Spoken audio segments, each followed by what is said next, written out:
I will get copyright strike to hell and beyond. Oh well, here we go. Samba de Amigo is one of those Sega franchises I've heard a lot about, but I have never really tried. That's due to its history, which I will get into a bit later. But suffice it to say that when I saw the Wii version for only €3 at my local game store, I had to get it. After all, it was published by Sega and developed by Gearbox, the same Gearbox that did the Borderlands series and the expansions to the Half-Life game. Now that I think about it, that's kind of a weird transition from guns to maracas. Either way, I picked the game up. I figured even if the gameplay wasn't as enjoyable as I'd hoped, I could add yet another Sega game to my collection. Because I don't have enough of those already, clearly. I had seen Samba, from Samba de Amigo, in a variety of Sega crossovers, mostly the racing ones. And though I would always speak beat from Jet Set Radio when it came time to play, his stages looked cheerful enough. The presentation is certainly unique. You might think Amigo looks a bit like II from Super Monkey Ball, but does the sun smile at you in Super Monkey Ball? Actually, I hope not. Just change the music and it'd be way creepier.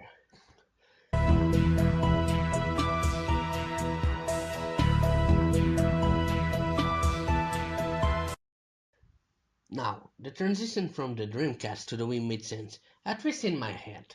Originally, Samba de Amigo had been developed by Sonic Team, as with most everything Sega to the arcade, only to then end up on the Dreamcast. This was a fate that befitted a lot of Sega games, and while some conversions were excellent, such as Crazy Taxi, the problem came with how the game was controlled. For you see, as a rhythm game, the port used a couple maracas shaped controllers for input.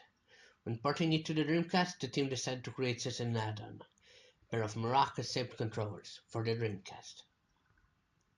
Unfortunately, from my understanding, that made the game expensive and rare, much like an earlier Sega title, Virtual Racing for the Mega Drive. Impressive? Yes. Unwieldy? Perhaps. It reminds me of how they purposely shoved Big the Cat in Sonic Adventure to justify the fishing rod peripheral. So the Wiimote plus nunchuck combo seemed like a perfect option for the game. And I guess Sega must have thought the same because eventually the game came out. And while it does somewhat work, it's the controls that make or break a game. And sadly, Samba de Amigo doesn't control as well as it should. But what do you do in Samba de Amigo? I refer to it as a rhythm game, but I have yet to explain it.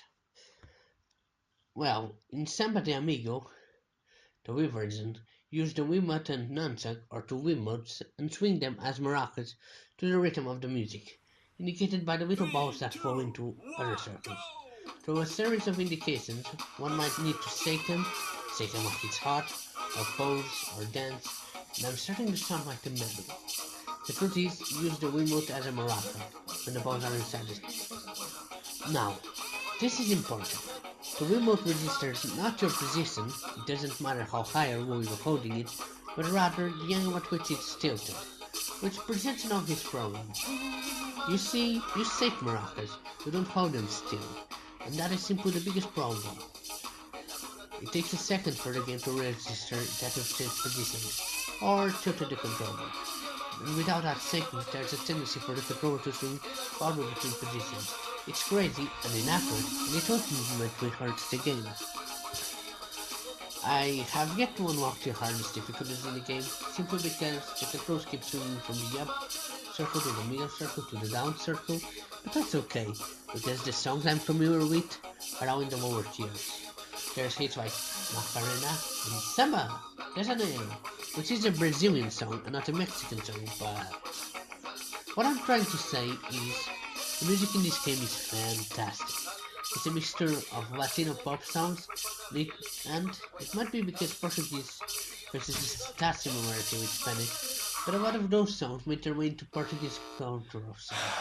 I was able to sing along to some of them and mumble my way through the others. They're all really good songs, though I've noticed some are covers. Samba de Amigo will have you flailing your arms like a madman. It actually reaches a point where it hurts your arms. I cannot play for more than 15 minutes at a time without dropping the controller. But I actually got my WII for exercise, so it's always appreciated. If you can face some difficult to master controls, I haven't mastered them yet. Samba de Amigo is a recommendation, but it's pretty cheap nowadays. I am Mcportugalem and I will catch you later.